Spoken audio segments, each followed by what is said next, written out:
Shalom, selamat hari Minggu Jemaat terkasih dalam Tuhan kita Yesus Kristus. Bersyukur karena hari ini kita boleh kembali berkumpul bersama, beribadah bersama di gereja ini. Oleh karena itu, mari bersama dengan tim persiapan ibadah, kita awali ibadah pada sore hari ini dengan penuh sukacita. Saudara-saudari yang terkasih, hari ini kita diingatkan bahwa dalam setiap langkah kehidupan kita, Tuhan selalu memberikan kita kekuatan. Ketika kita merasa lelah atau terbeban, ingatlah bahwa Tuhan selalu ada bersama dengan kita.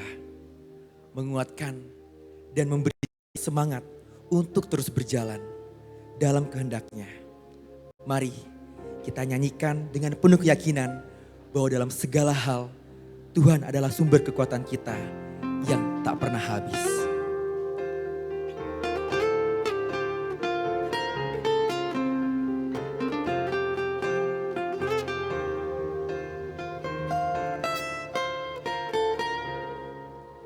Jangan lelah bekerja di ladangnya Tuhan.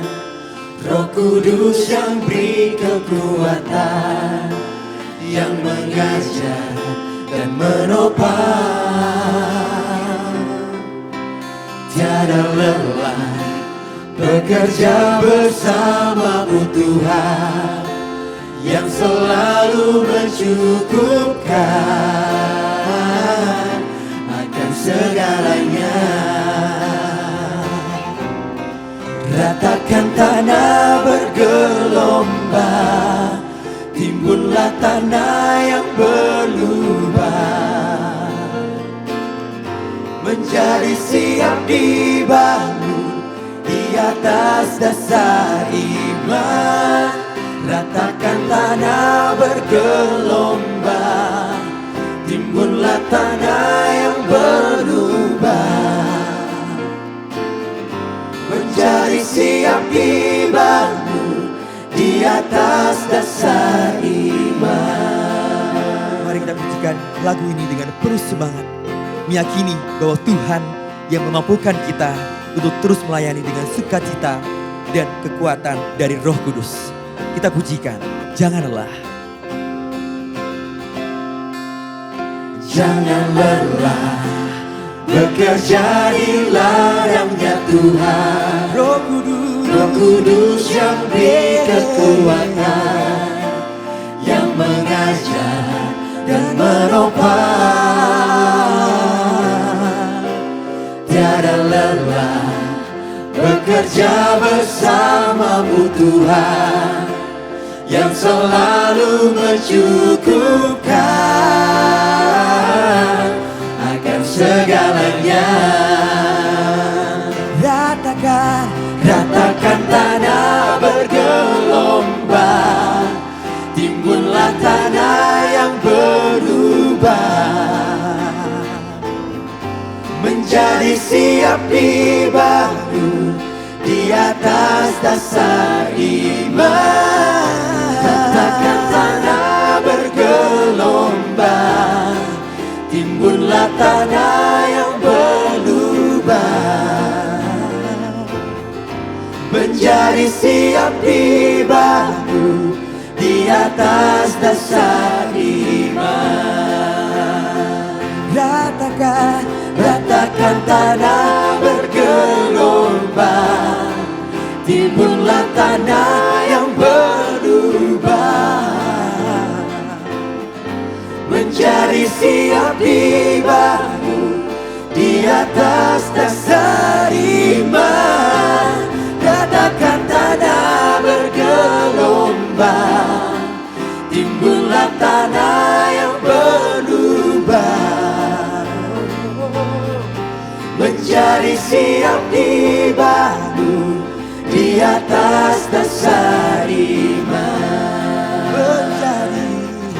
Menjadi siap dibangun, menjadi siap dibangun, menjadi siap dibangun di atas dasar iman. Dalam kehidupan kita, seringkali kita dihadapkan pada tantangan dan godaan. Tetapi kita selalu diingatkan kembali oleh Tuhan bahwa Tuhan tidak pernah meninggalkan hidup kita. Mari saudara sekalian, kita buka hati kita buka mata kita, memohon kepada Tuhan untuk mengubah hati kita menjadi seputih hatinya. Dan agar mata kita bisa memancarkan kasih-Nya kepada seluruh dunia.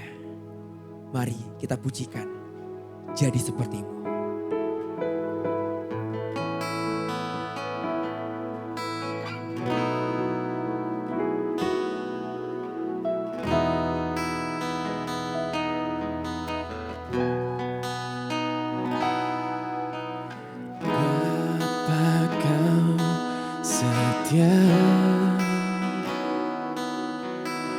Takkan meninggalkan, dan ku percaya Engkau milikku dan ku milikmu.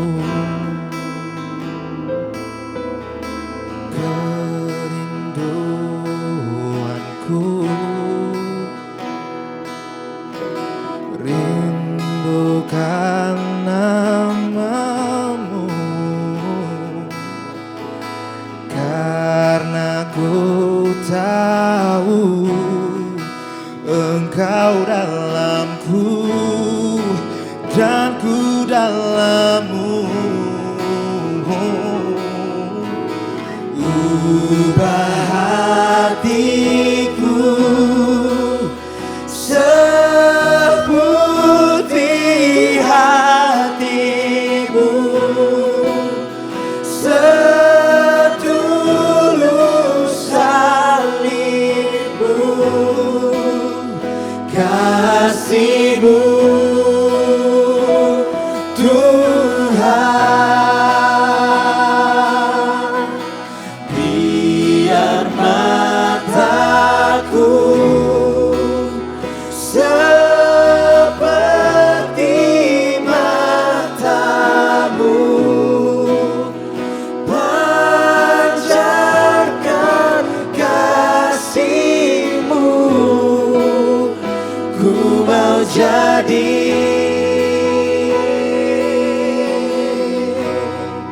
seperti-Mu. Mari kita nyanyikan bersama-sama dengan penuh keyakinan dan kerinduan, agar setiap lirik yang kita nyanyikan menjadi doa yang tulus kepada Tuhan. Semoga melalui lagu ini kita semakin merasakan hadirat-Nya dan diubahkan untuk menjadi lebih seperti Dia. Bapa, Kau setia, takkan meninggalkan, dan ku percaya Engkau milikku dan ku milikmu. Kerinduanku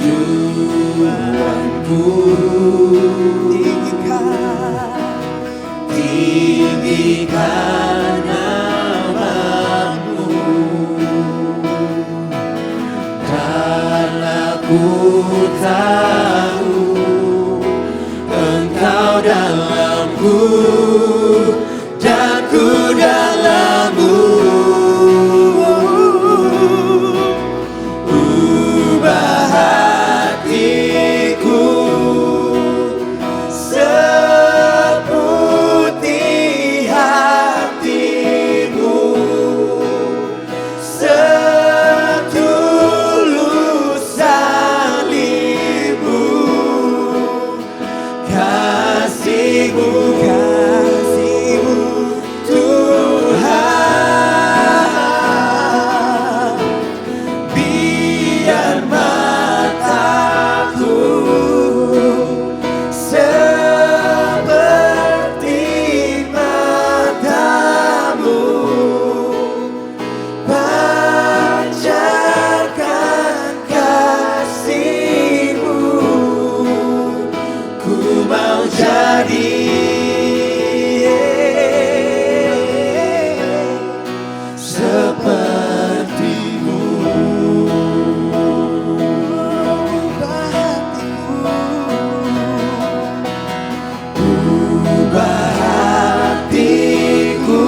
jadi, ku mau jadi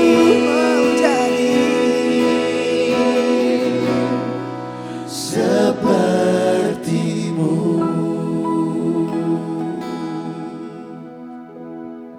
Saudara-saudari yang terkasih dalam Kristus, hari ini kita diajak untuk merenungkan dan memohon agar hati kita menjadi seperti hati Tuhan.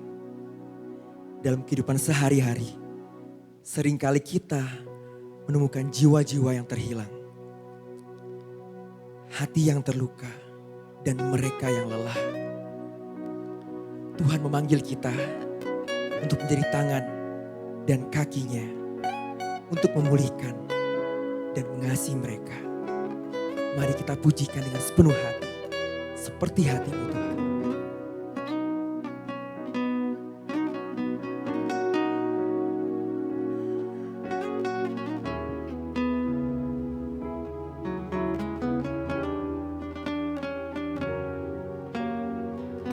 Berikan ku hati seperti hatimu,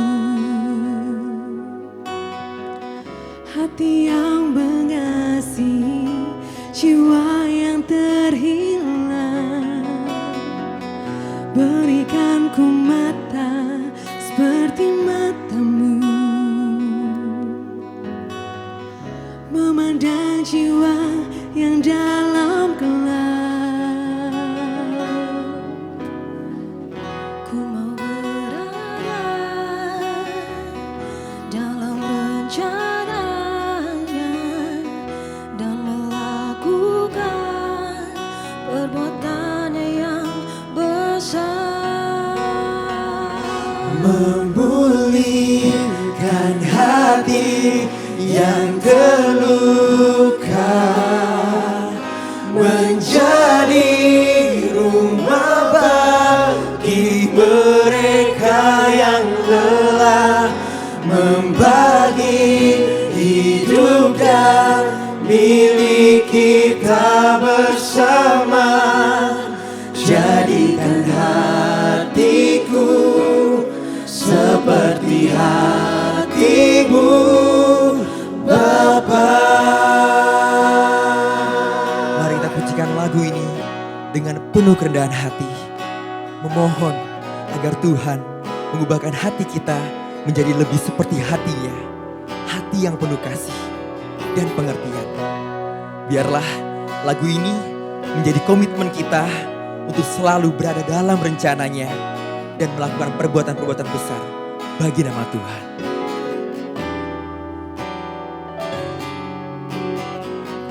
Berikan ku hati seperti hatimu, hati yang mengasihi jiwa yang terhilang. Berikan ku mata seperti matamu, memandang jiwa yang dalam gelap. Ku mau berada dalam rencananya dan melakukan perbuatannya yang besar.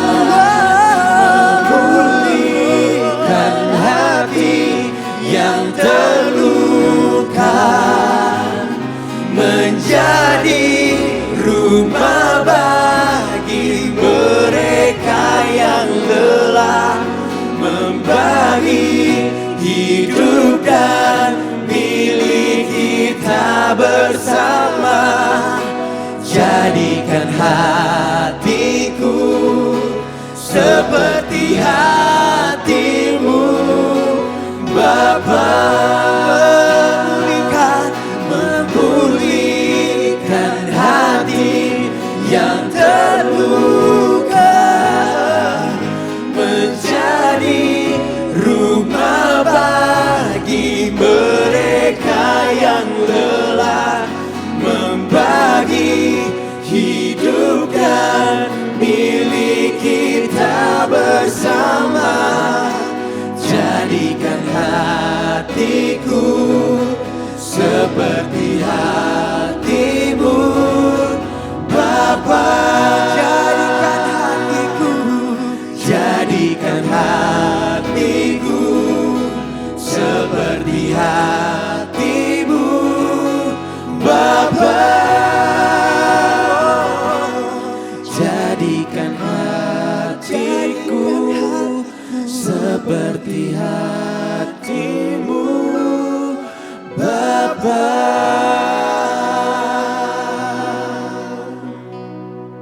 Kita semua dipanggil untuk menjadi satu tubuh dalam Tuhan kita Yesus Kristus. Ketika kita bersatu, kita mencerminkan kasih Tuhan. Kasih Tuhan yang sempurna pada dunia ini. Hari ini, mari kita mau merendahkan diri di hadapan Tuhan. Membawa hati kita yang hancur ini. Dan memohon agar kita dapat saling melengkapi sebagai satu dalam tubuh Kristus kita. Mari kita pujikan, jadikan kami satu.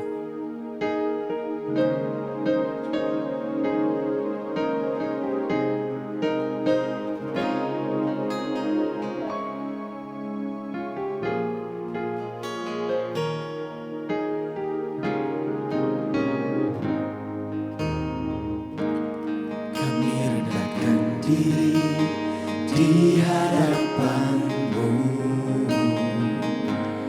membawa hancur hati saat berseru, agar kami saling melengkapi tubuh-Mu, seperti Kau dan Yesus adalah satu. Kami rendahkan diri di hadapan-Mu,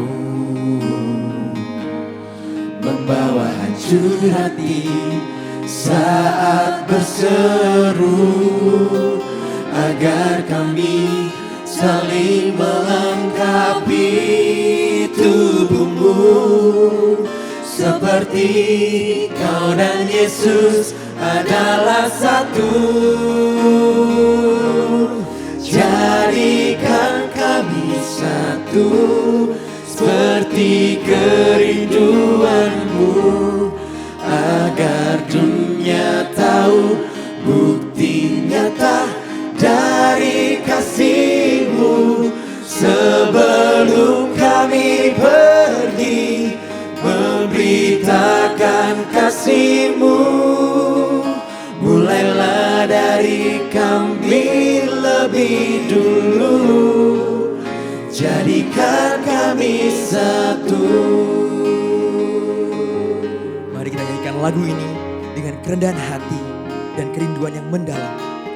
Memohon agar Tuhan menyatukan hati kita sebagai satu tubuh Kristus. Kami mengundang jemaat saja memujikan lagu ini dari awal. Kita pujikan sekali lagi. Jadikan kami satu. Hanya jemaat saja.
Jadikan kami satu, jadikan kami satu, seperti kerinduan-Mu, agar dunia tahu bukti nyata dari kasih-Mu.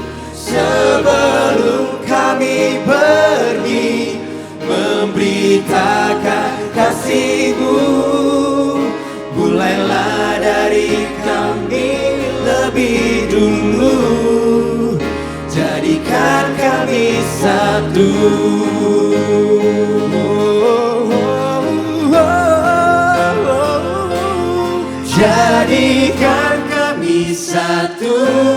seperti kerinduanmu, agar dunia tahu bukti nyata dari kasih-Mu. Sebelum kami pergi memberitakan kasih-Mu, mulailah dari kami lebih dulu, jadikan kami satu.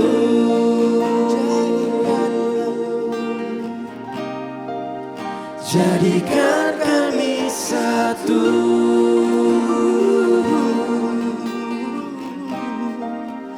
Jadikan kami satu. Kami dari tim persiapan ibadah mengucapkan selamat beribadah, selamat hari Minggu. Tuhan Yesus memberkati.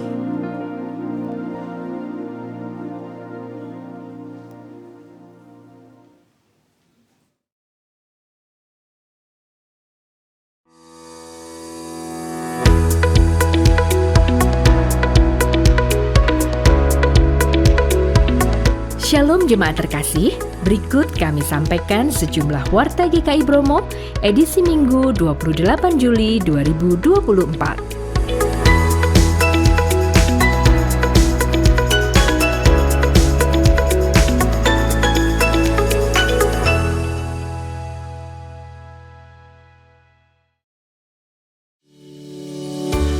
Pada hari Minggu, dalam semua jadwal kebaktian umum GKI Bromo, akan diedarkan persembahan kantong putih untuk mendukung pembangunan asrama mahasiswa GKI Bromo. Peran serta doa dan dukungan jemaat sangat kami harapkan.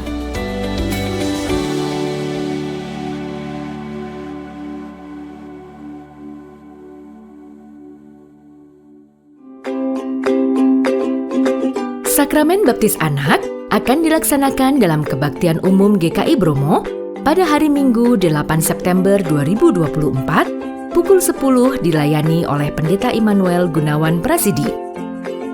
Bapak Ibu yang rindu untuk membaptiskan putra-putrinya dapat mendaftarkan diri melalui link berikut ini. Atau dapat juga melalui kantor gereja paling lambat 29 Juli 2024. Informasi lebih lanjut dapat menghubungi kantor gereja melalui nomor telepon 0341 340 123 atau info center di nomor 082 132 675 675 pada hari dan jam kerja.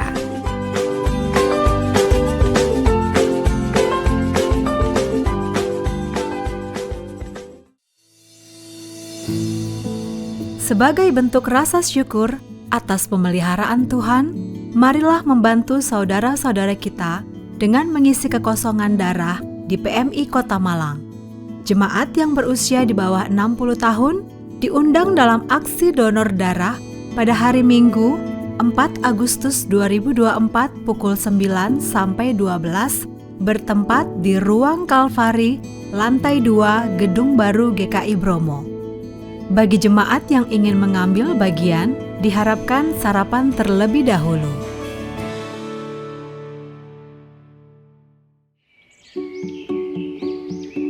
Halo rekan-rekan mahasiswi Kota Malang. Apakah Anda membutuhkan rumah bertumbuh dan belajar yang aman dan nyaman? Kami persembahkan Asrama Mahasiswi Griyakara Indonesia, Rumah Cahaya Kasih Karunia Indonesia. Asrama mahasiswi Kristen bernuansa rumah dengan nafas kasih, persaudaraan, dan keluarga. Ruang tumbuh, menggembleng jiwa, menggali ilmu, membuka cakrawala. Berfasilitas lengkap,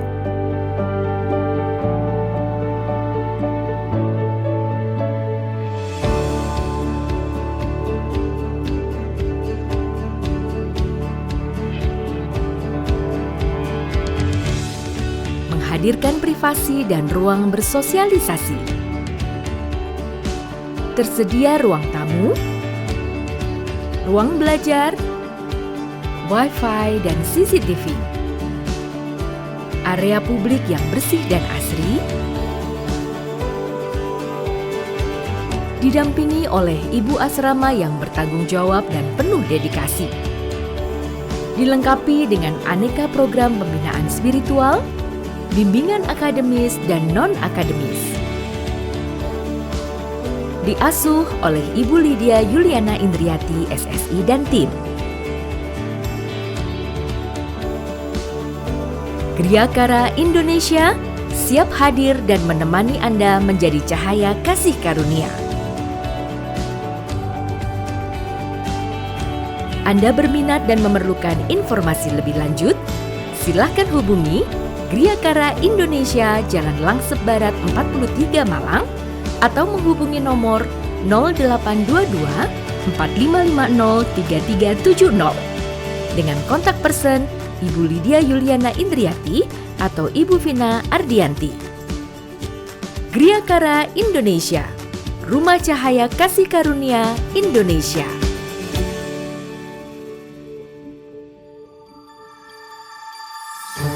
Demikianlah Warta GKI Bromo edisi Minggu ini. Terima kasih atas perhatian jemaat. Selamat hari Minggu. Tuhan Yesus memberkati.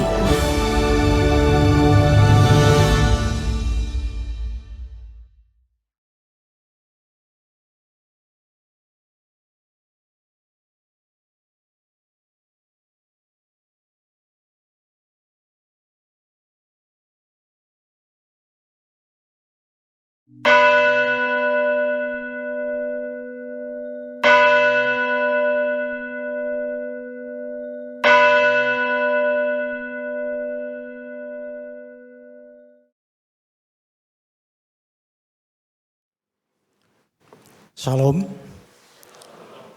Selamat sore Bapak Ibu yang terkasih di dalam Tuhan kita Yesus Kristus.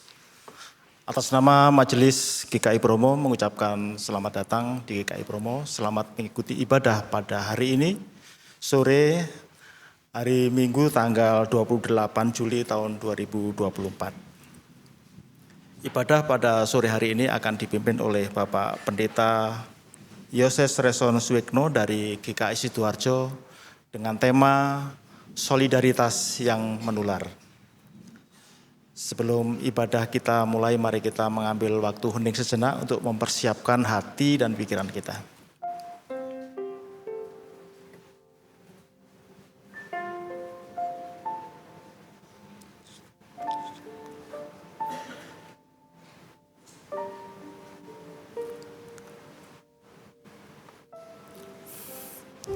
Umat kami undang bangkit berdiri.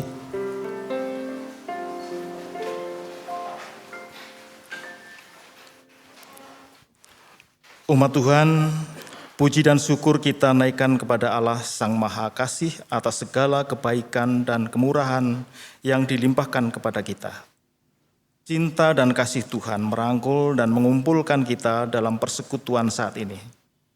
Mari dengan penuh sukacita kita datang ke hadirat-Nya, memuji, menyembah, dan mengagungkan segala kebaikan-Nya.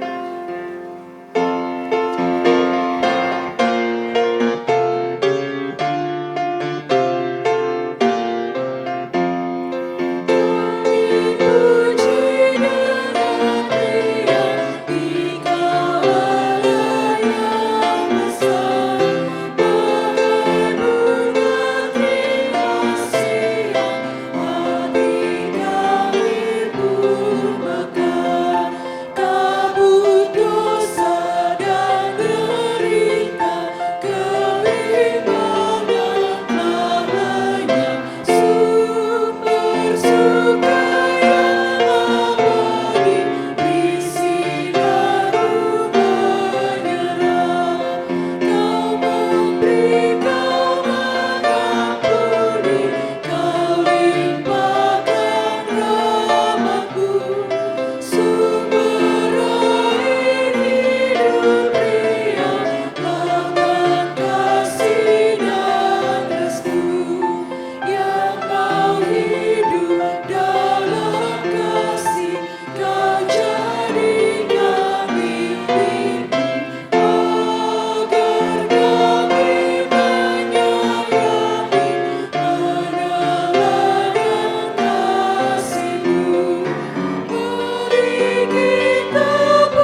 Sebagai dikasih Tuhan, marilah kita mulai ibadah kita dengan pengakuan bahwa pertolongan kita datang dari Allah Bapa, Putra, dan Roh Kudus.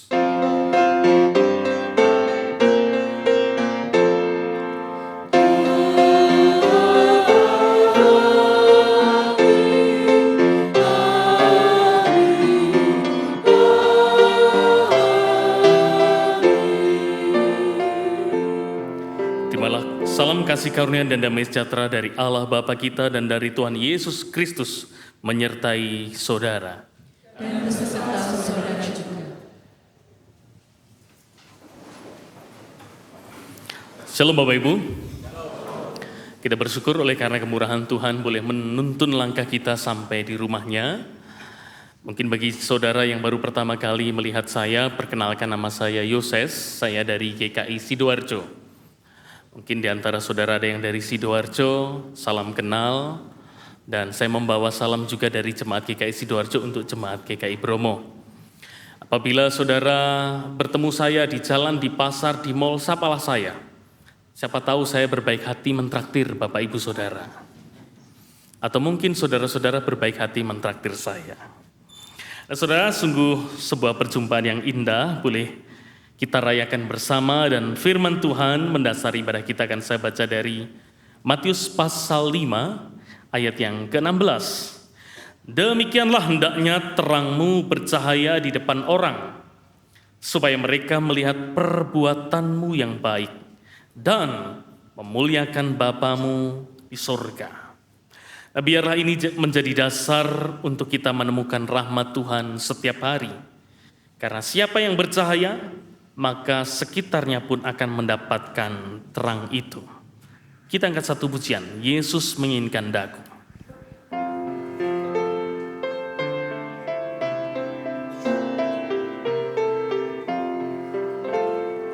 Yesus menginginkan daku bersinar baginya, dimanapun ku berada, ku mengenangkannya. Bersinar, bersinar, itulah kehendak Yesus. Bersinar, bersinar, aku bersinar terus. Yesus menginginkan daku menolong orang lain, manis dan sopan selalu ketika ku bermain. Bersinar, bersinar, itulah kehendak Yesus. Bersinar, bersinar, aku bersinar terus. Aku pun ingin bersinar dan melayaninya, hingga di sorga ku hidup senang bersamanya. Bersinar, bersinar, itulah kehendak Yesus. Bersinar, bersinar, aku bersinar terus. Mari saudara kita masuk dalam doa pengakuan dosa kita.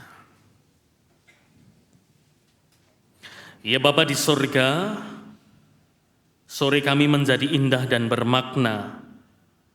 Kala kami sepanjang hari mulai dari pagi sampai hari ini dapat melihat rahmat-Mu. Dari perkara-perkara sederhana di mana kami menemukan keteduhan dan ketenangan.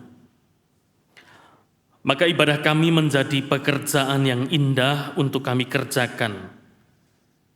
Maka nanti kami akan mengakhiri aktivitas kami dengan istirahat malam.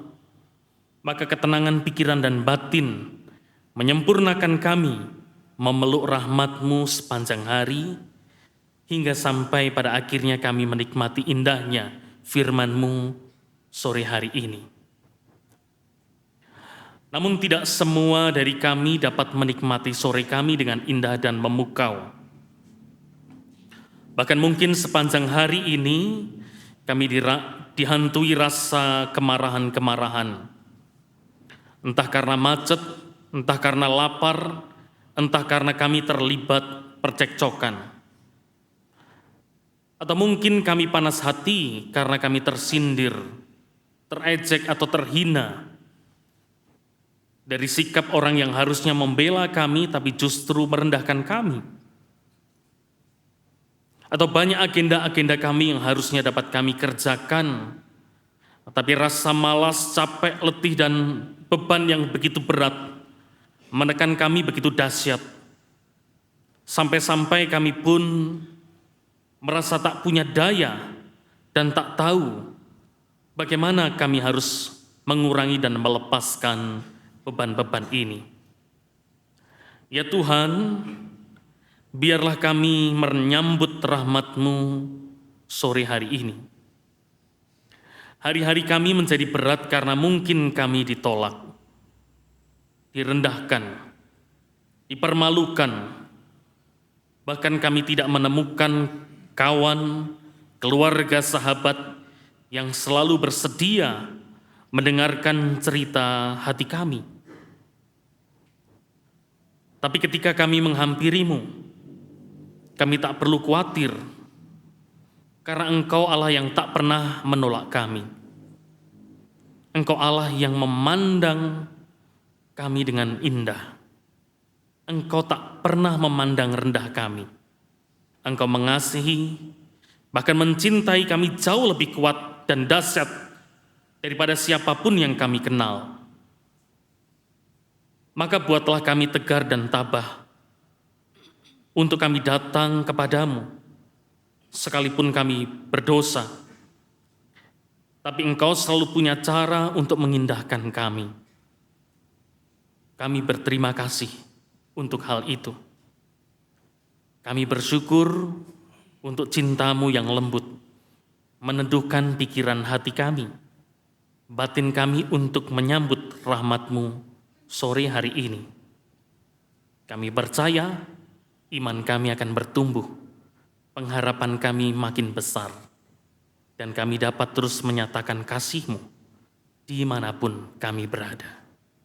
Terpujilah nama-Mu kekal selama-lamanya.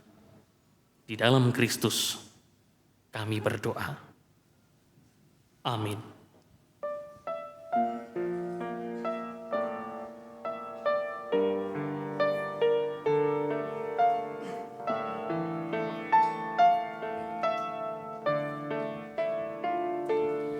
Kasihanilah aku yang lemah, ya Tuhan Maha Kuasa.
kasih karunia Allah, berita anugerah diwartakan bagi kita semua. Yoel pasal 2 ayat 12 sampai 13. Tetapi sekarang juga, demikianlah firman Tuhan, berbaliklah kepadaku dengan segenap hatimu, dengan berpuasa, menangis dan meratap. Koyakkanlah hatimu dan jangan pakaianmu. Berbaliklah kepada Tuhan Allahmu, sebab Ia pengasih dan penyayang, panjang sabar, dan berlimpah kasih setia. Ia menyesal atas malapetaka yang hendak ditangankannya. Demikian berita anugerah dari Tuhan. Syukur atas anugerah Allah. Damai Kristus besertamu. Damai Kristus besertamu juga.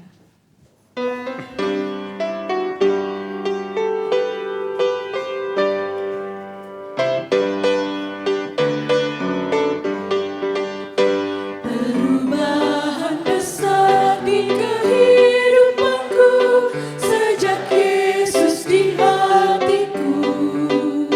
Di jiwaku bersinar terang yang cerah sejak Yesus di hatiku.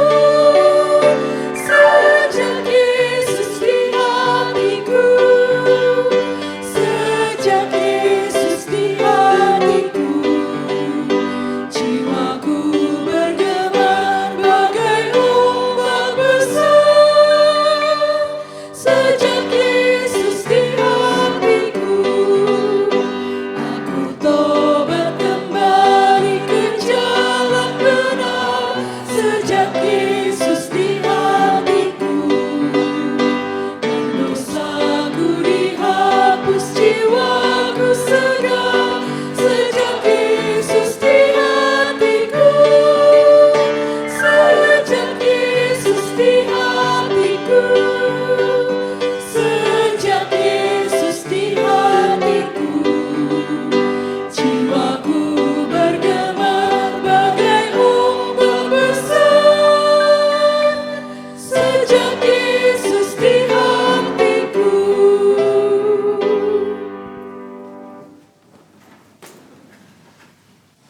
Mari saudara kita masuk dalam doa sebelum kita membaca dan merenungkan sabda Tuhan. Cara terbaik untuk kami terus bertumbuh dalam iman dan terus memiliki pengharapan yang besar adalah kami mengambil waktu terbaik. Waktu terbaik untuk kami membaca Alkitab kami, merenungkannya, dan kami membuka diri atas setiap pekerjaan Roh Kudus yang disampaikan bagi setiap kami. Maka kami percaya pekerjaan Roh Kudus itu mampu menuntun kami, membawa cara pandang kami berubah untuk mengenal Tuhan lebih dalam, untuk kami dapat mengerti panggilan setiap kami, dan pada akhirnya kami dapat melayani Tuhan dengan sepenuh hati. Ya Bapa, pimpin dan bimbinglah kami ketika kami akan membaca Alkitab kami. Dan biar apa yang kami baca bukan hanya sekedar informasi yang baik, namun firman Tuhan yang menuntun, membawa kami menuju kerajaan Allah yang kekal. Ya Bapa, bersabdalah, kami siap mendengar. Terpujilah namamu kekal selama-lamanya. Di dalam Kristus kami berdoa. Amin. Pembacaan pertama diambil dari 2 Raja-Raja 4 ayat 42 sampai 44 berdasarkan Alkitab Terjemahan Baru edisi 2.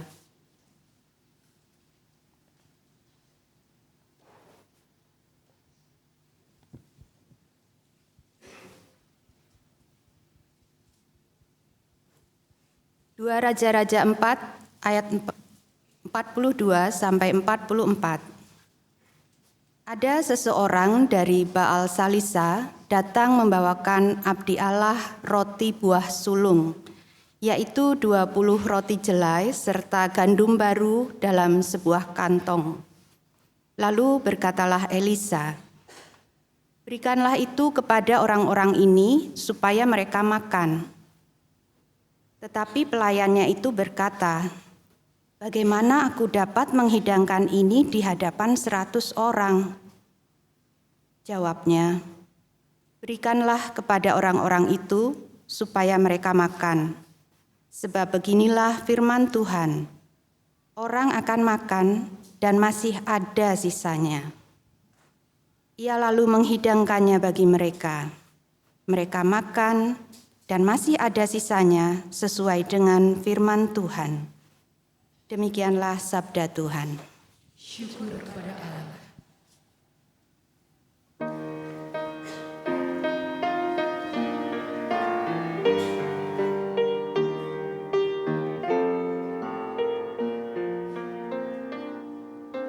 Betapa sekalian orang menantikan Engkau, dan Kau pun memberi mereka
Injil Yesus Kristus menurut Yohanes pasal yang ke-6, ayat yang pertama hingga yang ke-21.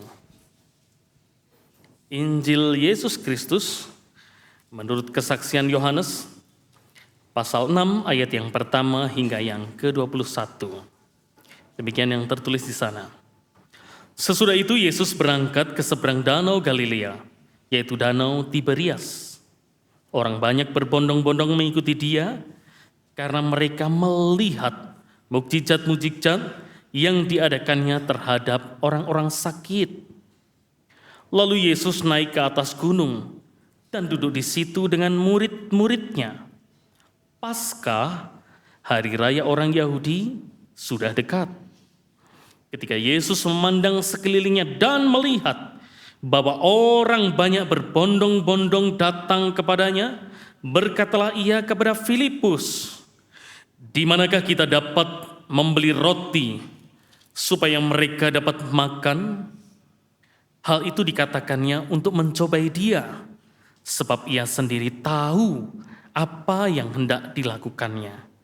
Tetapi jawab Filipus kepadanya, "Roti seharga 200 dinar tidak akan cukup untuk mereka, sekalipun masing-masing mendapat sepotong kecil saja." Salah seorang dari murid-muridnya, yaitu Andreas, saudara Simon Petrus, berkata kepadanya, "Di sini ada seorang anak yang mempunyai 5 roti jelai dan 2 ikan. Tetapi apa artinya itu untuk orang sebanyak ini?" Kata Yesus, "Suruhlah orang-orang itu duduk." Adapun di tempat itu banyak rumput.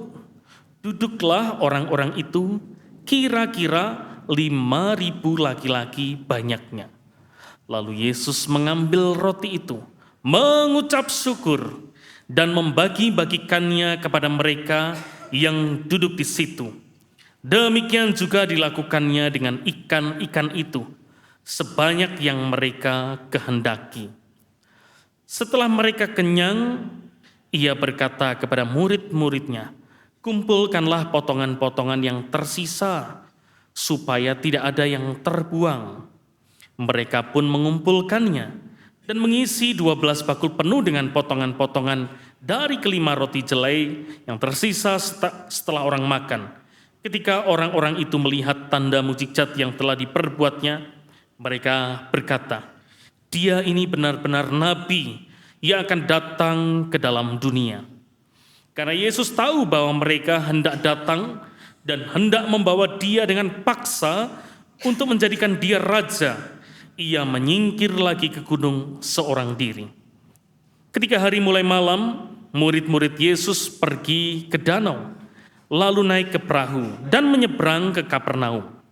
Hari sudah gelap dan Yesus belum juga datang mendapatkan mereka. Sementara laut bergelora karena tiupan angin kencang. Sesudah mereka mendayung kira-kira 2-3 mil jauhnya, mereka melihat Yesus berjalan di atas air mendekati perahu itu. Mereka pun ketakutan. Namun ia berkata kepada mereka, "Ini aku, jangan takut." Lalu mereka mau menaikkan dia ke dalam perahu, dan seketika itu juga perahu itu sampai ke pantai yang mereka tuju. Demikianlah Injil Yesus Kristus. Yang berbahagia adalah setiap kita yang mau membaca dan merungkannya, memelihara dan melakukan dalam kehidupan sehari-hari. Haleluya.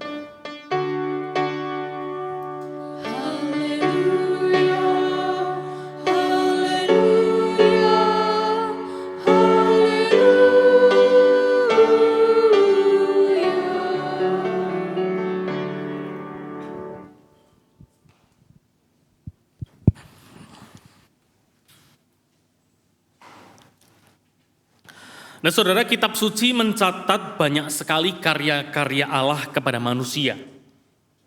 Dan kisah-kisah itu kemudian dipotret oleh gereja, di-capture oleh gereja, kemudian dirumuskan dalam pokok-pokok teologi yang kemudian diajarkan kepada umat. Dan di sanalah kemudian umat mulai mengerti bagaimana cara Tuhan bekerja. Dan pokok-pokok teologi ini sedikit banyak mempengaruhi cara pikir setiap kita. Saya ambil contoh demikian. Ketika saya tidak bertugas minggu berkhotbah, biasanya saya mengikuti ibadah dan saya menyempatkan untuk datang ke ruang sekolah minggu. Kalau di GKI Sidoarjo kami menamakan bijak. Kebaktian anak kami tidak ada, karena kebaktiannya bersama dengan umat seperti ini baru setelah pembacaan kitab suci, anak-anak masuk di kelas masing-masing, yaitu setelah diberkati oleh pendeta. Nah, biasanya saya mengikuti anak-anak ini, masuk di kelas masing-masing. Tapi namanya anak-anak Bapak Ibu ya, kalau misal mereka disuruh diam, tidak mau, terus ada berlari-lari ke sana kemari. Lalu di sanalah ada kesempatan guru sekolah minggu atau orang tua melihat pendeta. Jangan lari-lari, duduk yang baik, ada pendeta itu loh. Statement itu bagi saya berlapis dan bersayap, seperti perasaan wanita. Harus diselami lebih dalam. Apa maksudnya duduk baik, ada pendeta? Apakah berlaku baik hanya di depan pendeta? Atau kira-kira duduklah baik sebelum pendeta marah? Menurut Bapak Ibu kira-kira yang pertama atau yang kedua? Yang kedua. Jadi menjadi pendeta itu digambarkan kalau Anda tidak tertib anak-anak, kalian tidak bisa duduk dengan baik, nanti pendeta marah loh. Dan berapa kali banyak orang tua berpikir demikian juga. Bukan hanya kepada pendeta, kepada guru-guru pun biasanya begini. Ada bu guru loh, duduk yang baik. Nanti dimarahi bu guru. Nah, saya bisa menyelami mengapa pola demikian bisa terjadi. Karena gereja pun juga memproduksi cara berpikir demikian. Ini yang disebut Deus Iratus. Berteologi dengan melihat Tuhan adalah Tuhan yang marah. Kalau Anda tidak baik, hidup Anda berdosa, Anda mendapatkan kesedihan-kesedihan, penderitaan-penderitaan, bahkan mungkin kesakitan-kesakitan, maka tidak mengherankan ada orang berpikir, Anda pasti ada dosa. Jangan-jangan Tuhan marah karena Anda melakukan sesuatu. Dan di balik pemahaman itulah gereja termasuk memproduksi, yaitu cara melihat Tuhan, Tuhan yang marah. Dalam bahasa Latin disebut Deus Iratus. Mungkin kita juga pernah punya pengalaman berpikir demikian. Jadi kalau mengunjungi jemaat sakit atau mendoakan, salah sendiri sih gitu ya. Ini kamu harus bertobat ini. Dalam pikiran alam bawah sadarnya, Tuhan memberikan penderitaan karena Tuhan marah. Ada juga yang disebut Deus Absconditus, Tuhan yang tersembunyi. Dan biasanya dalam kondisi-kondisi tertentu, orang bisa menyelami tidak menemukan Tuhan. Tuhan itu nampaknya tersembunyi, dan memang di dalam Mazmur, Tuhan juga pernah berkata bahwa carilah wajahku. Seakan-akan wajah Tuhan itu bersembunyi. Jadi kalau kita mendapatkan penderitaan yang begitu berat, Tuhan, usahaku kok tidak lancar ya. Tuhan, kesehatanku tidak pulih-pulih ya. Aku mencari rahmat-Mu, aku mencari wajah-Mu, tetapi Engkau tidak kunjung menampakkan wajah itu dan membuat aku menjadi tenang. Maka di sanalah kita berproses mencari Tuhan. Dan ada banyak lagu-lagu yang diproduksi untuk menggambarkan lagu pemahaman tentang Deus Absconditus ini. Misalnya, saudara pasti pernah dengar, ku cari wajah-Mu, gitu. Temukan kasih-Mu. Lagu yang ingin mencari rahmat Tuhan. Atau habis hujan tampak pelangi. Kalau kondisi sakit, menderita, usahanya bangkrut, nih hujan deras, hujan badai. Tapi tenang, nanti akan ada pelangi, Tuhan akan menampakkan rahmat-Nya. Maka di sanalah kita harus menyadari, kita sedang memiliki cara pandang Deus Absconditus, Tuhan yang tersembunyi. Tapi suatu kelak Tuhan akan melihatkan wajah-Nya, melihatkan pekerjaannya, dan pada akhirnya kita bisa menemukan rahmat Tuhan. Nah, kalau kita sudah punya pandangan seperti ini, itu jauh lebih baik. Tapi ada yang paling banyak dan paling dihayati banyak orang Kristen, yaitu Deus Presens. Deus Presens itu Tuhan hadir hari ini. Tuhan menampakkan dirinya. Tuhan bekerja. Tuhan hadir dalam setiap perkara-perkara kehidupan. Dan cara berpikir seperti ini, teologi pokok teologi seperti ini yang banyak dipahami oleh jemaat, bahkan oleh banyak para pendeta. Tapi Deus Presens ini selalu memunculkan dua tipologi, dua golongan. Golongan pertama itu adalah Tuhan yang hadir dengan pekerjaan-pekerjaannya, tetapi dengan cara yang spektakuler, supranatural, mistis, ajaib. Loh, bagaimana tidak? Aku mengalaminya sendiri, Pak, misalnya. Ada orang yang bercerita, saya naik sepeda motor begitu kencang, saya nabrak, saya jatuh, di belakang saya ada truk. Truk ini kencang sekali. Dan tinggal sejengkal saja, kepala saya ini dekat dengan ban. Dan disitulah saya merasa bahwa Tuhan masih memberikan mujizatnya kepada saya. Saya pun tidak percaya, sopir truknya saja gemetar, Pak, turun. Karena sopir truknya bilang, biasanya truk saya ini kalau ngerem mendadak agak ngeblong dikit. Ini kok tiba-tiba pakem, tidak bisa terselami. Maka kita bisa melihat, oh, saya melihat Tuhan yang hadir dalam peristiwa itu dan melakukan mujizat yang luar biasa. Nah, saya mengimani Tuhan hadir dengan cara-cara yang seperti ini. Dan ini cukup banyak, maka tidak mengherankan kalau kemudian gereja pun juga mendemonstrasikan cara berteologi Deus Presens ini. Tuhan hadir, entah mau membuat KKR kesembuhan, didemonstrasikan Tuhan hadir, bekerja, Anda sakit, Anda masuk, menikmati bagaimana kehadiran Tuhan, Anda bisa sembuh pulang dengan gembira. Dan itulah cara-cara gereja memproduksi Deus Presens. Tuhan yang hadir dengan cara yang spektakuler, Tuhan hadir dengan cara yang luar biasa di luar nalar kita, tetapi itu banyak sekali diharapkan oleh banyak orang. Tidak mengherankan kalau misal saudara punya saudara yang dalam kondisi kritis, berdoa di rumah sakit, minta ingin segera sembuh. Atau mungkin saudara di tengah keluarga dalam kondisi keluarga yang carut marut, entah relasi ataupun mungkin usaha sedang dihantam badai yang begitu besar. Anda berdoa berlutut memohon kemurahan Tuhan dan Tuhan memberikan mujizat. Tiba-tiba pelanggannya datang, orang-orang berbaik hati memberi perhatian. Wah, Tuhan menyatakan mujizatnya. Dan kita sungguh bersuka cita. Maka di sanalah kita menghayati Deus Presens. Allah hadir dengan cara spektakuler. Tetapi ini tipikal yang pertama. Ada tipikal yang kedua, Tuhan hadir dengan cara yang sederhana, yang simpel tetapi bermakna. Sederhana. Misal ambil contoh ya, paduan suara lansia.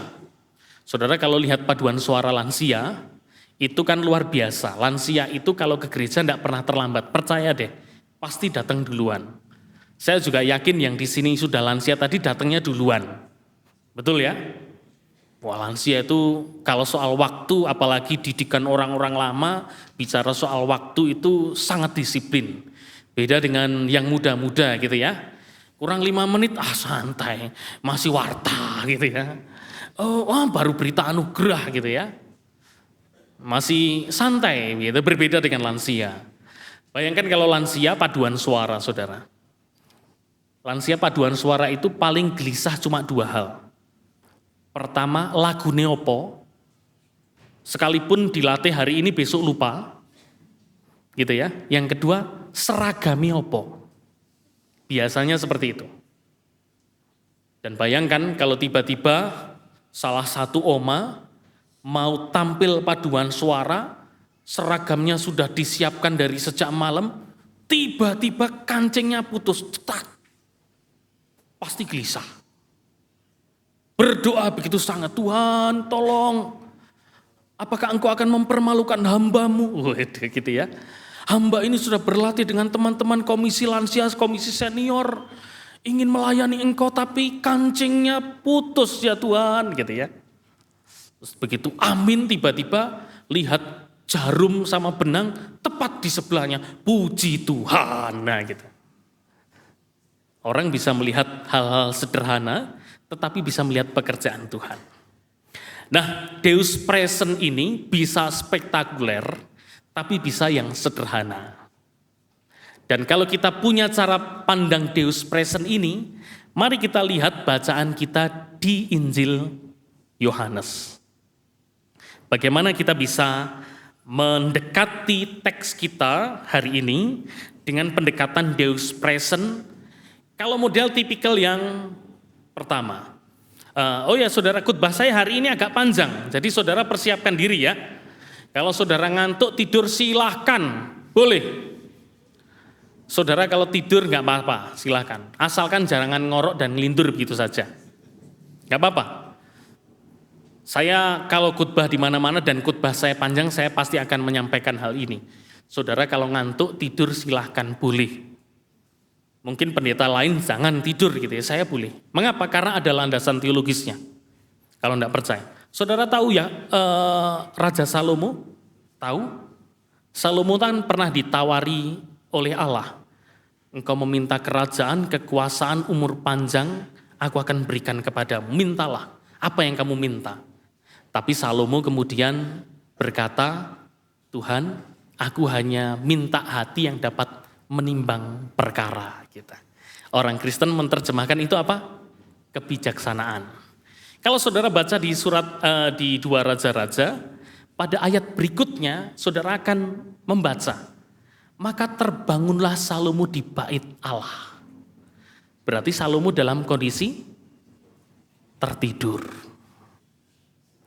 Tertidur.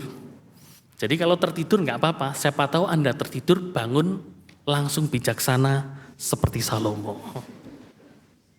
Karena itu saya tidak pernah melarang jemaat tertidur di dalam khotbah. Tapi itu baru versi pertama saudara.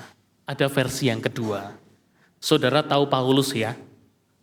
Paulus itu pernah bilang bahwa dia punya duri dalam daging. Para ahli perjanjian baru menafsirkan duri dalam dagingnya Paulus itu adalah sakit gagap. Makanya dia itu berbeda dengan Apolos. Apolos itu jago khotbah tapi nggak jago nulis. Paulus dia gagap nggak jago khotbah tapi jago nulis. Maka suratnya sampai sekarang masih kita baca sekalipun usianya sudah 2000 tahun. Jadi saudara bisa bayangkan kalau orang nggak gagap saja bisa bikin orang ngantuk, apalagi orang gagap kalau berkhotbah. Jadi Paulus pernah berkhotbah dan ada satu jemaat tertidur, dia duduk di jendela. Saudara tahu apa yang terjadi? Dia jatuh dan mati. Saudara bisa baca di Kisah Para Rasul. Jadi saya tidak pernah melarang jemaat tertidur di khotbah ataupun di gereja. Silahkan Anda tidur. Hanya 2 kemungkinan. Anda bangun bijaksana atau Anda bangun langsung di surga. Silahkan pilih yang mana. Dan saudara saya lanjutkan ya. Nah, kalau kita mendekati teks kita, Yesus memberi makan 5.000 orang dengan cara pendekatan Deus Present yang spektakuler, maka akan ada 3 kemungkinan. Kemungkinan pertama adalah ketika 5 roti 2 ikan itu diberikan kepada Yesus, Yesus berdoa menengadah ke langit, terus tiba-tiba rotinya celing jadi banyak, terus dibagi-bagikan. Sampai sisa 12 bakul. Itu kemungkinan pertama. Gitu ya. Kemungkinan kedua adalah roti dipecah-pecah, tetapi tiba-tiba rotinya muncul lagi. Gitu ya. Pasti sangat mungkin bagi Tuhan. Apalagi kalau saudara suka ikan, makan, kepalanya buat aku saja gitu ya. Begitu dipotong dikasih yang lain, muncul kepala lagi gitu ya. Sampai pada akhirnya sisa 12 bakul. Atau kemungkinan yang ketiga, ambil rotinya sejumprit, dimakan, ambil ikan sejumprit, langsung kenyang mengembang. Wah, begitu ya. Sama kayak untuk menahan lapar kalau anak-anak kos akhir bulan itu loh Bapak Ibu. Jadi kalau akhir bulan zaman saya dulu kuliah gitu ya, itu berdoa dan bekerja. Berdoa terus bekerja mencari sapu-sapu di kolong tempat tidur, siapa tahu ada receh-receh yang pernah terjatuh. Gitu ya. Terus kelunting ada 1.000, 2.000, terus beli Promak saudara. Minum air terus sama Promak dan terjadilah malam yang panjang tapi tidak begitu kelaparan. Nah ada 3 kemungkinan itu kalau kita melihat Deus present dengan yang spektakuler. Dan itu sangat mungkin 3 kemungkinan itu terjadi. Tapi 3 kemungkinan ini tidak dipakai oleh para penafsir perjanjian baru. Para penafsir perjanjian baru lebih memilih pendekatan historis kritis, menafsir dengan meneliti sejarah, bagaimana kondisi masyarakat pada saat itu, dan muncullah sebuah pandangan bahwa sebenarnya orang Galilea kalau perpergian jauh pasti mereka membawa bekal. Dan bekal yang paling tahan lama ya pasti roti. Kalau mereka tinggal dekat Galilea, kemungkinan ikan menjadi salah satu lauknya. Jadi sangat mungkin orang-orang itu punya bekal masing-masing. Dan bagaimana pada akhirnya mereka bisa kenyang? Yesus berdoa, 5 roti 2 ikan ini, hingga pada akhirnya banyak orang mau berbagi bekalnya. Nah orang mungkin berpikir, apakah itu mujizat Pak? Kalau cara berpikir kita Deus present model yang spektakuler tadi, mungkin kita mensangsikan ini mujizat. Tapi kalau cara berpikir kita melihat bahwa dari hal-hal sederhana kita bisa melihat pekerjaan Tuhan, maka itu juga bisa dilihat mujizat. Deus present model yang kedua. Maka kalau saudara membaca tema hari ini, solidaritas yang menular, kira-kira akan model penafsirannya, model Deus present yang pertama atau yang kedua? Yang kedua. Jadi mujizat tidak harus yang spektakuler, gegap gempita, bahkan di luar nalar. Dari hal-hal sederhana saja. Kalau orang bisa melihat itu secara mendalam, maka di sana kita akan melihat sebuah karya yang luar biasa dari setiap pekerjaan Tuhan. Banyak orang mau membagikannya, bekalnya, sampai pada akhirnya dikumpulkan sisa 12 bakul. Ini sangat logis. Mungkin otak kita bisa menerima, tapi di satu sisi kita juga melihat ada banyak karya-karya Yesus yang tidak bisa kita lihat secara sederhana. Air jadi anggur, Yesus menyembuhkan orang buta dengan ludah di tanah, Yesus berjalan di atas air. Itu pendekatan historis krisisnya agak kesulitan. Metode tafsirnya kalau memakai pendekatan kulturnya seperti apa ya? Faktanya Yesus berjalan di atas air, maka mendekati Yesus yang seperti ini dengan Deus present yang spektakuler tadi jauh lebih menolong kita. Tapi hari ini saya mau mengajak untuk bahwa membaca teks Yesus memberikan 5 roti dan 2 ikan tidak harus dengan cara spektakuler, gegap gempita, bahkan yang ajaib di luar nalar pikiran kita. Tapi bisa memakai salah satu model tafsir dengan sosiokultural. Bagaimana orang pada akhirnya bisa berbondong-bondong, orang bisa bekerja bersama-sama, sampai pada akhirnya semua orang kenyang. 5.000 orang itu baru laki-laki saja, belum perempuan dan anak-anak. Dan pada akhirnya sampai sisa 12 bakul. Nah cara seperti inilah yang pada akhirnya kalau kita teliti akan sangat menolong. Yesus menolong para murid untuk bisa menyelami bagaimana berteologi dan melihat pekerjaan rancangan Tuhan. Nah seorang teolog bernama Kosuke Koyama, saudara-saudara teolog Jepang, teolog Asia, dia pernah mengajarkan cara berteologi sederhana. Orang itu sebenarnya setiap hari berteologi tanpa harus sekolah teologi. Kosuke Koyama mengajak anak-anak SD yang baru pulang sekolah terus ajak main di kandang ayam.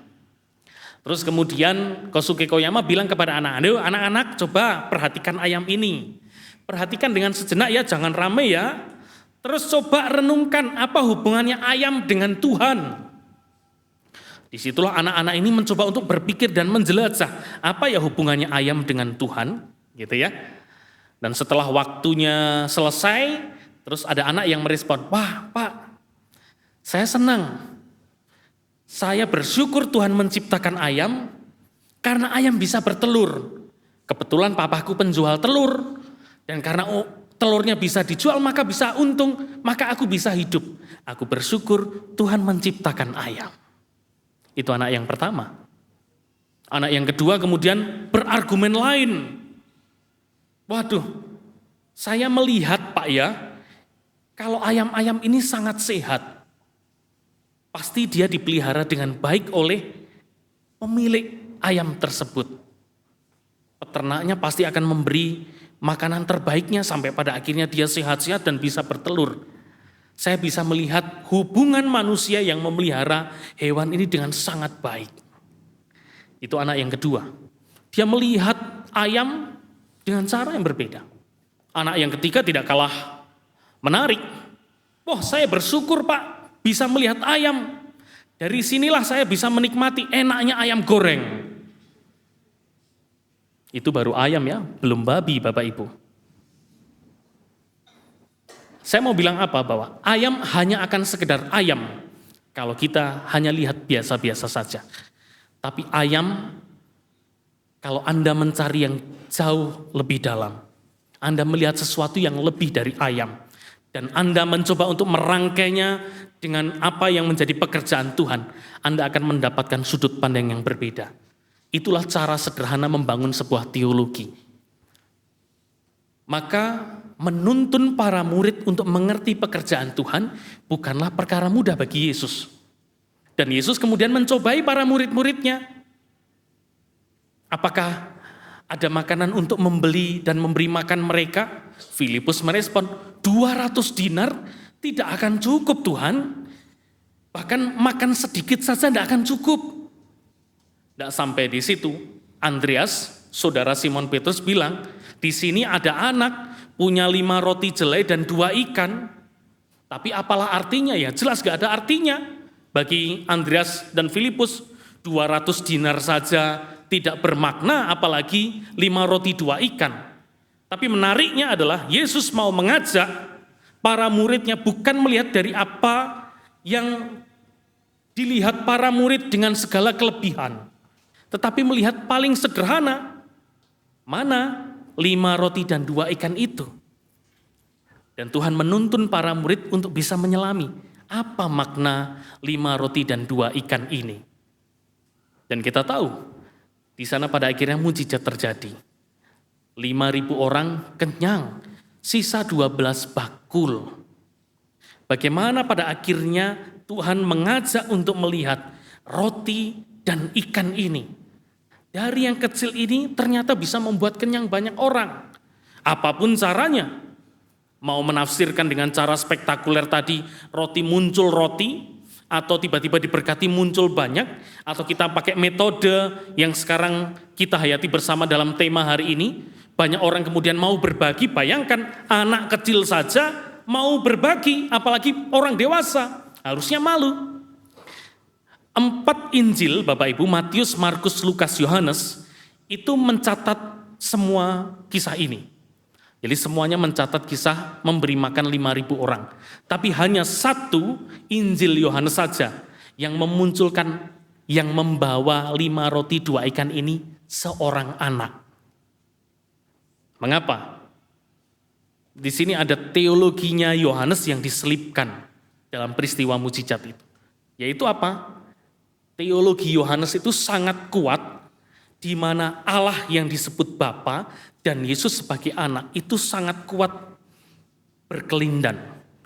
Selalu sangat kuat. Dari awal sampai akhir, kalau Anda melihat doa-doa Yesus, Allah Bapa, aku anak dipermuliakan, itu sangat banyak sekali. Ciri khas teologinya Yohanes adalah Bapa dan anak jadi satu. Dan peristiwa memberi makan 5.000 orang itu muncul anak kita. Dan nanti kalau saudara baca ayat berikutnya, ini sekaligus jadi bagian bacaan minggu besok, itu cerita tentang roti hidup. Jadi kalau sederhananya begini, dari seorang anak memberi makan 5.000 orang dengan 5 roti 2 ikan, dan Yesus memberkati, setelah itu Yesus menyampaikan dirinya adalah roti hidup yang membuat kenyang seluruh umat. Ada keindahan yang ditulis oleh penulis Injil Yohanes, bahwa pekerjaan Tuhan bisa dinyatakan dengan cara-cara demikian, dengan cara-cara yang sederhana, tergantung apakah kita mau masuk secara mendalam atau tidak. Nah, pada akhirnya saudara, 5.000 orang bisa kenyang, itu juga karena Tuhan menilik hati. Anak ini mau berbagi karena pasti dididik oleh orang tuanya. Betul ya? Semua anak itu pada dasarnya lebih memilih untuk kepentingan dirinya. Tapi kalau anak mau berbagi, pasti ada nilai-nilai yang sedang diberikan oleh orang tuanya. Kita belajar memberi dari mana? Dari orang tua kita, karena mengajarinya. Dan tradisi Yahudi, orang tua menjadi guru dalam kehidupan sehari-hari itu sangat kuat. Maka kalau anak mau membagikan bekalnya untuk keluarga kecilnya, punya 5 roti 2 ikan, diberikan kepada Yesus. Maka di sini Tuhan melihat hati yang mendalam. Bukan hanya sekedar melihat barangnya. Dan dalam sejarah kitab suci ditulis, Tuhan tidak pernah melihat perawakan ataupun bentuk luarnya. Tuhan selalu melihat hati. Tuhan tidak fokus bicara soal jumlahnya harus kenyang dengan 200 dinar atau 5 roti 2 ikan. Bukan soal itu. Tapi siapa yang mau berbagi di sana? Siapa mau berbagi, maka dia bisa menyelamatkan kehidupan. Dia bisa menemukan pekerjaan Tuhan. Siapa mau berbagi dan dia mau menunjukkan solidaritas bagi sesamanya, dia menemukan rahmat Allah setiap hari. Berteologi itu tidak rumit Bapak Ibu Saudara. Berteologi itu sederhana. Selama Anda mencari sesuatu dan pada akhirnya Anda memaknai secara lebih, maka Anda menemukan rahmat Tuhan yang besar. Di teologi, Saudara, ketika sekolah teologi di Duta Wacana Yogyakarta, kami ini dilatih untuk makan dengan kontemplatif. Pernah saudara makan dengan kontemplatif? Makannya dengan hening, tidak boleh berisik. Kita ini kan biasa kalau makan itu kan harus rame ya, sambil ngobrol gitu ya. Makanannya ya kalau nggak habis ya tinggal buang gitu ya. Terus kemudian tapi kita diajak untuk memaknai makanan yang kita makan. Dikecap pelan-pelan, dirasakan sambil melihat nasi ini prosesnya seperti apa ya. Oh, prosesnya dari petani yang harus menanam sekian lama, terus kemudian dipupuk, diairi, bahkan ada proses di mana mereka harus gagal panen, begitu ya. Sampai pada akhirnya dari proses yang panjang itulah sampai di depan kita menjadi sepiring nasi, itu baru nasinya, belum bawangnya, belum sayurnya, belum lauknya. Ini proses kehidupan yang panjang sekali. Nasi hanya sekedar nasi. Kalau kita hanya sekedar makan dan tidak memaknai. Tapi kalau nasi, kita bisa menyelami dan melihat pekerjaan-pekerjaan Tuhan. Anda akan menikmati indahnya makan, di mana rahmat Tuhan selalu Anda rasakan. Maka berteologi adalah cara demikian. Sekalipun, kalau anak-anak teologi juga ada nakalnya Bapak Ibu, kami ini ada menu-menu khusus kalau di asrama itu kan tidak selalu enak makanannya. Tapi kalau ada menu yang enak, kami itu berdoa tidak cukup hanya berdoa. Kami berdoa dan berjaga-jaga. Karena kalau kami tidak berjaga-jaga, lauk kami hilang dan pindah ke piring yang lain. Maka di sanalah kami berdoa dan berjaga-jaga. Wah gitu ya. Tapi cara berproses berteologi seperti ini akan sangat menyenangkan. Hidup itu akan menjadi sangat indah. Kalau Anda berusaha melihat sesuatu yang biasa. Mencari yang lebih dengan hati, dan Anda menemukan rahmat Tuhan. Niscaya Anda akan mengalami mujizat setiap hari. Mujizat bukan perkara besar, spektakuler, menggegap, membuat kita tiba-tiba rajin ke gereja, berdoa untuk persembahan besar. Tidak seperti itu. Mujizat Tuhan bisa kita rasakan ketika kita melihat perkara-perkara sederhana, tetapi kita maknai menjadi sangat besar, menjadi sangat mendalam, menjadi sangat bermakna. Semoga kita makin bermakna dan melihat pekerjaan Tuhan dimanapun kita berada. Amin. Saat teduh untuk kita Bapak Ibu.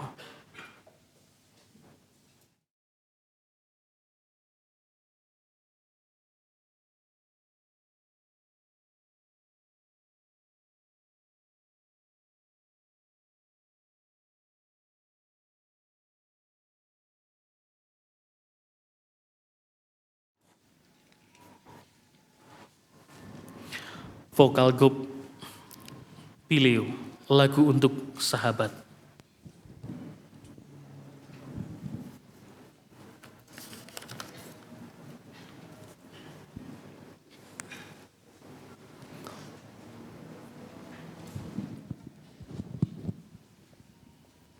Shalom jemaat yang terkasih, sebagai orang-orang percaya, sebagai anak-anak Allah, kita dipanggil untuk boleh menjadi sahabat bagi setiap sesama kita manusia. Peduli, berbagi, serta memberi diri agar wajah Allah semakin tergambar jelas melalui kita. Sebuah lagu yang akan Vokal Gop Pileo bawakan yang kami tujukan buat semua sahabat-sahabat Kristus yang ada di dunia. Lagu untuk sahabat.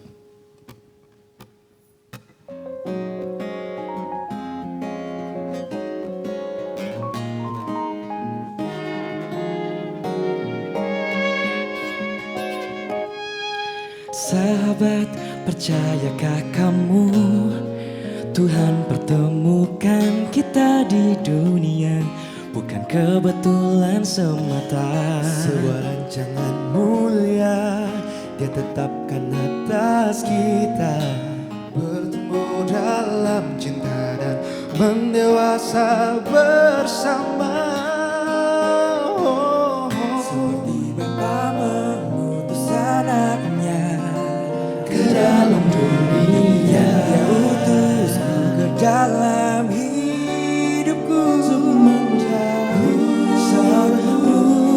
Denganku semua keluh kesah, sadariku peduli kepadamu Di setiap waktu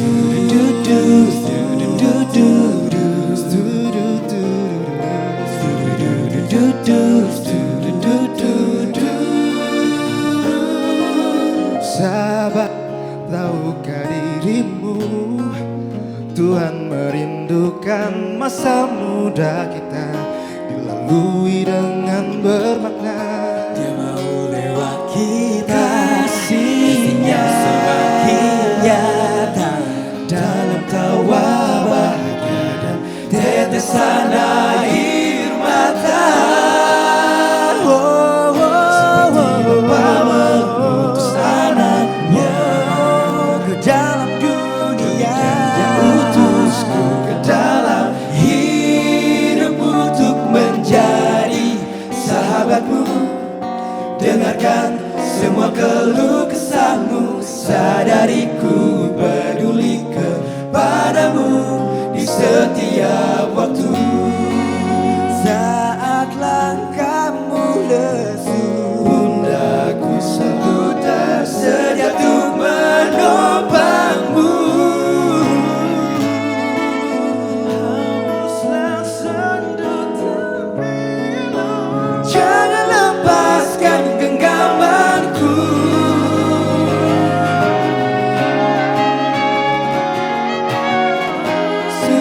Du-du-du-du-du-du.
satu.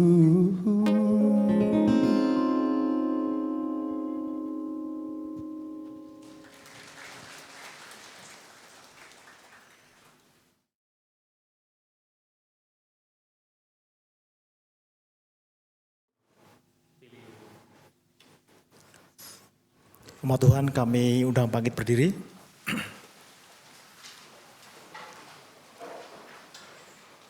Marilah dengan meletakkan tangan kanan di dada, kita bersama dengan umat Allah di masa lalu, masa kini, dan masa depan, mengingat janji baptisan kita dengan mengikrarkan pengakuan iman rasuli. Aku percaya kepada Allah, Bapa yang Maha Kuasa, Khalik langit dan bumi, dan kepada Yesus Kristus, anaknya yang tunggal Tuhan kita, yang dikandung dari Roh Kudus, lahir dari anak darah Maria, yang menderita sengsara di bawah pemerintahan Pontius Pilatus, disalibkan, mati dan dikuburkan, turun ke dalam kerajaan maut. Pada hari yang ketiga, bangkit pula dari antara orang mati, naik ke surga, duduk di sebelah kanan Allah, Bapa yang Maha Kuasa, dan dari sana ia akan datang untuk menghakimi orang yang hidup dan yang mati. Aku percaya kepada Roh Kudus, gereja yang kudus dan am, persekutuan orang kudus, pengampunan dosa, kebangkitan orang mati, dan hidup yang kekal. Dipersilakan duduk kembali. Mari saudara kita menaikkan doa syafaat kita dan kita akhiri dengan doa Bapa kami. Kami belajar bagaimana Yesus menuntun para murid untuk melihat pekerjaan Allah yang luar biasa dengan cara-cara yang sederhana melalui 5 roti dan 2 ikan. Dari ketulusan anak yang mempersembahkan yang harusnya menjadi miliknya, tetapi dia rela memberikan bagi orang lain agar dapat menikmati cinta kasih Tuhan. Maka hati yang tulus inilah yang pada akhirnya yang juga ingin dibagikan kepada setiap orang yang mendengarnya. Bahwa kehidupan, sukacita, kegembiraan dapat dinikmati dan dirasakan bersama ketika semua orang juga memiliki hati mau berbagi, memiliki semangat solidaritas, membangun kehidupan bersama-sama dan melihat pekerjaan-pekerjaan Tuhan yang luar biasa. Maka rahmatilah kami dengan kebijaksanaan-Mu, agar kami juga belajar menemukan rahmat Tuhan dari perkara-perkara sederhana, perkara-perkara kecil, namun kami memaknainya secara mendalam, membuat iman kami bertumbuh, pengharapan kami semakin besar. Karena kami percaya setiap orang yang beriman memiliki pengharapan, dan pengharapan itu seperti jangkar. Jangkar memang tidak dapat menghentikan badai, namun jangkar dapat membuat kapal bertahan di tengah badai. Buatlah kami menjadi orang-orang yang beriman dan berpengharapan. Tidak hanya fokus melihat persoalan kami, tapi kami melihat rahmat Tuhan, cara Tuhan bekerja dengan cara yang luar biasa, dengan cara-cara yang mungkin sederhana bagi kami. Ya Bapa, kami berdoa bagi saudara-saudara kami yang lemah tubuh yang sakit, dimanapun mereka berada. Topanglah dan berikanlah penghiburan. Sakit boleh melemahkan tubuh mereka, merenggut sukacita mereka, tapi jangan biarkan sakit melemahkan iman pengharapannya. Buatlah mereka terus melihat pekerjaan-pekerjaan Tuhan, sekalipun dalam kondisi lemah. Karena kami percaya Engkau mengasihi mereka jauh lebih kuat daripada setiap kami. Kami berdoa untuk setiap pribadi lepas pribadi, keluarga lepas keluarga, baik suami istri, orang tua, anak-anak, menantu, mertua. Kami berdoa untuk setiap keluarga-keluarga agar relasi mereka berjalan dengan baik, dan relasi yang ditampilkan keluarga adalah relasi yang menghadirkan sukacita dan damai sejahtera di dalam Tuhan. Kami berdoa untuk setiap pergumulan kami, baik kami yang mencari pekerjaan, ataupun kami yang studi, atau kami yang bergumul mencari pasangan hidup, atau kami keluarga muda yang menantikan kehadiran buah hati. Kami memohon rahmat dan kebaikan-Mu. Biarlah Engkau juga boleh menilik kedalaman pikiran hati kami, mendengarkan setiap doa-doa kami, berbelas kasih, bahkan mengabulkan seturut dengan kemurahan dan kebaikan Tuhan. Kami berdoa untuk gerejamu GKI Bromo, dengan setiap aktivitas karya pelayanan. Kami berdoa untuk majelis jemaat, baik rekan-rekan pendeta ataupun rekan penatua bersama dengan keluarga masing-masing. Kami berdoa untuk setiap para aktivis pelayan-pelayan Tuhan yang terlibat, yang memberikan diri, waktu, tenaga, dana, daya untuk melayani Tuhan. Berkatilah. Dan biarlah setiap karya pelayanan juga boleh membawa sukacita dan berkat bagi banyak orang. Kami berdoa untuk bangsa negara kami. Di tengah menuju tahun politik pemilihan kepala daerah, kami memohon hikmat-Mu agar kami dapat berkontribusi menjaga pilkada dengan baik, aman dan tentram. Kami percaya kami diutus bukan hanya untuk diri kami sendiri, bukan hanya untuk keluarga ataupun gereja. Engkau juga mengutus kami untuk bangsa negara kami.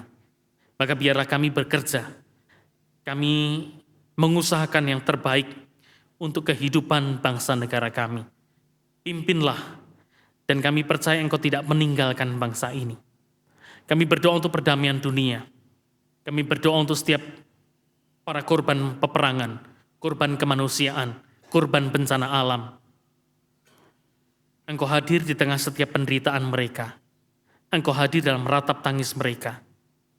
Engkau mengerti luka hati, luka batin, ataupun kemelut dalam pikiran-pikiran mereka. Buatlah mereka tetap tenang dan mengarahkan diri pandangan mereka kepada Tuhan, karena Tuhan dapat membuat mereka melewati segala kesulitan-kesulitan tersebut.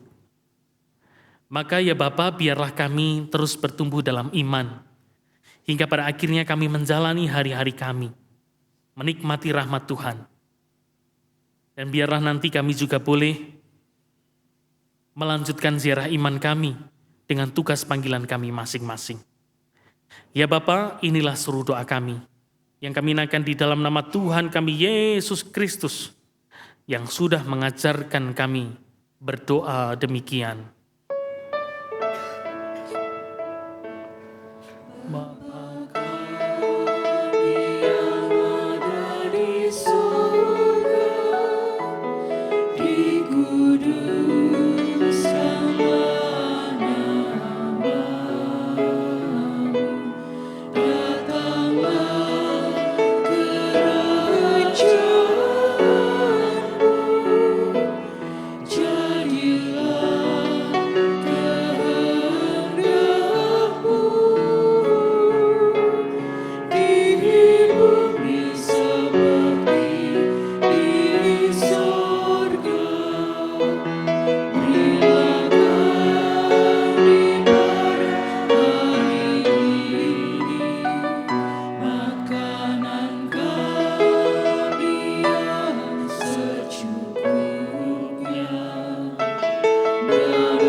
Umat yang dikasihi Tuhan, marilah kita nyatakan syukur kepada Tuhan Firman Tuhan yang melandasi syukur kita tertulis dalam 1 Yohanes 3 ayat 16 sampai 18.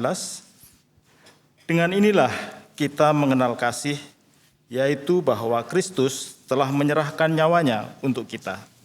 Jadi, kita pun wajib menyerahkan nyawa kita untuk saudara-saudara kita. Siapa yang mempunyai harta duniawi dan melihat saudaranya menderita kekurangan, tetapi menutup pintu hatinya terhadap saudaranya itu, bagaimana kasih Allah dapat tinggal di dalam dirinya? Anak-anakku, marilah kita mengasihi bukan dengan perkataan atau dengan lidah, tetapi dengan perbuatan dan dalam kebenaran.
Mari kita berdoa. Ya Allah Sang Sumber Berkat, kami mengucap syukur atas kasih penyertaan dan berkat-berkat yang sudah Engkau berikan kepada kami. Ajari kami untuk senantiasa mengucap syukur. Jadikanlah kami saluran berkat-Mu lewat kata dan perbuatan kami. Dan kiranya Engkau menuntun kami ke tempat-tempat di mana kami dapat pergi dan menjadi berkat, sehingga dapat membawa setiap orang untuk lebih dekat kepadamu. Dalam nama Tuhan Yesus kami berdoa. Amin.